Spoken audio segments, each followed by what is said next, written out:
ஆயிடுச்சு, மழை பெய்ய ஆரம்பிச்சு.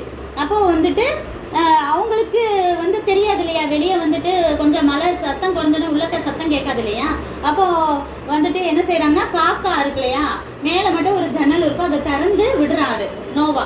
காக்கா வந்துட்டு வெளியே மழை பெஞ்சிட்டே இருந்துச்சுன்னா ஈரமாயி வரும், இல்லாட்டி அது எப்படி வருதுன்னு பார்த்துட்டு அதை பொறுத்து அந்த கதவை திறந்து வெளியே போகலாம்ல, இல்லாட்டி டக்குன்னு திறந்த உள்ளக்க தண்ணி வந்துடும்ல.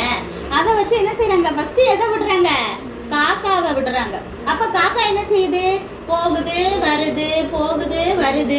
ஏன்னா அங்க வந்து ஒரு மரம் கூட இல்லை, எல்லாமே வந்துட்டு தண்ணியில முங்கி இருக்கு. அப்போ அதுக்கு வந்து ஒரு இடம் உட்கார இடம் இல்லை, அதனால என்ன செய்யுது, அங்கேயும் வெளியும் இருக்க முடியல உள்ளக்கையும் இருக்க முடியல, போக வர அப்படியே இருக்குது. அப்போ ஒரு வாரம் கழிச்சு என்ன செய்யறாரு, புறாவை விட்டு பாக்குறாரு. அப்போ அந்த புறா போயிட்டு என்ன செய்யுது, அங்க தண்ணி எல்லாமே முங்கி இருக்கிறதுனால அதுக்கு ரெஸ்ட் எடுக்க உட்காரதுக்கே இடம்